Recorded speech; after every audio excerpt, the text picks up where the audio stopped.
Okay, so when I left off and my phone cut off, I was talking about how many neighbors of mine that I actually know, which is probably only one neighbor that I know what they do for a living. I know their mother or the people that live in their house, the son and their company that comes over or their schedule or whatnot. It might be weird to know your neighbor's schedule. People think that nowadays, but it's okay to know your neighbor's schedule because that just means that you're aware of your surroundings and you know what's going on around you. Now, I was talking about, I do that a lot. I talk about one thing and I go on and on and on.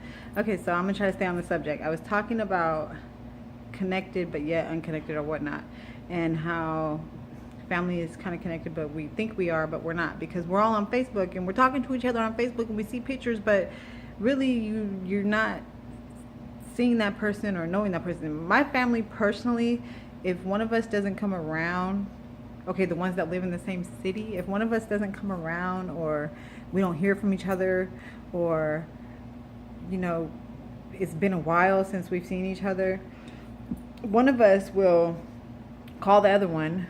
I have 5 sisters, nieces and nephews as well. We'll all call. If we can't get a hold of each other that way, we'll come by your house. We don't knock, we don't ring, whatever. We come by your house, and I think that's how it should be. And you should be able to leave. I should be able to leave my house knowing that if there was an emergency, that I can contact my neighbors or the people that might be around where my kids are or something and say, hey, go knock on my door or whatever. I remember when we were younger, we used to be scared to be outside doing shit we wasn't supposed to do because we knew that somebody knew us or where we lived. And growing up, all my childhood friends, all the people that I know them by their first and last name. I don't know if that's just a Humboldt County thing, but I know it's not, because my husband knows the last names of his people that he grew up with, and he grew up in a city, and I grew up in a small town. Now, knowing each other is like I said, that's another thing.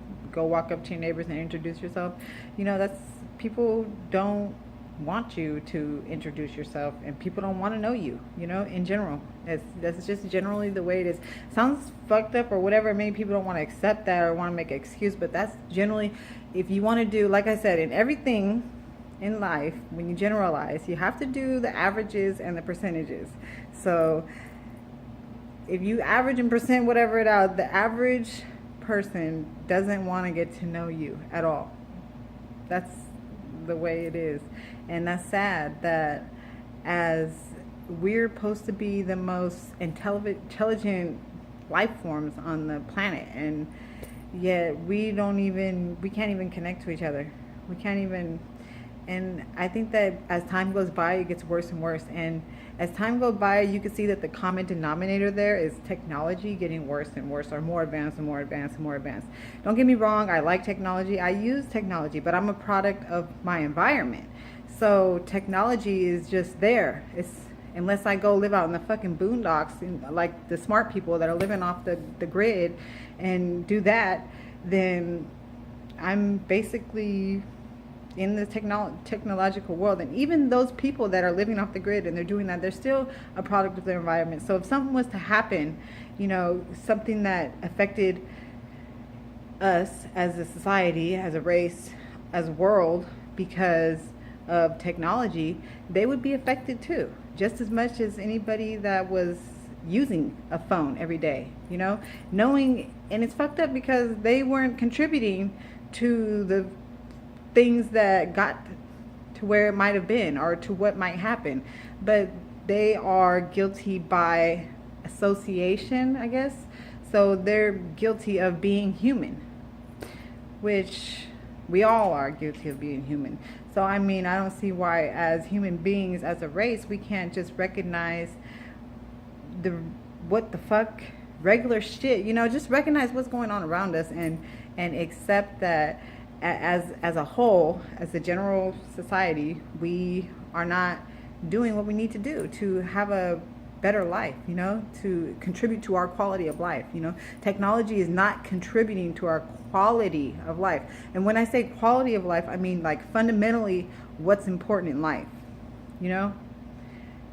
self-preservation is like number one thing, whatever, I'm having a family, growing up, building all that. Fundamentally, what do you need to live just to live life? What do you need? The basic necessities of life. Human connection, with other people. We need water, we need food, we need clean air and shelter. And technology is not making any of that possible. I mean, there's people that don't have technology that have all of those things. And it's sad because we still think, as in when I say we, I'm including myself. That's why I say we, because I know that I'm part of the general public and I'm part of the general race of human beings. So I am guilty by association, no matter what. And I think that people need to wake up and realize that all these things that are going on in the world right now, all the disconnect, all the race and all that, everything that's fucked up, what's going on, all can be all stemmed back to our disconnection with each other and our disconnection with what's important, the Mother Earth.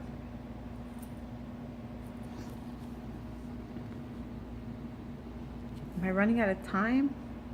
Okay, anyways, so the Mother Earth, that's what's important to us. That's what we need to survive. Everything that we need to survive is here on the planet, growing out of the ground, blowing in the air, coming from the sky.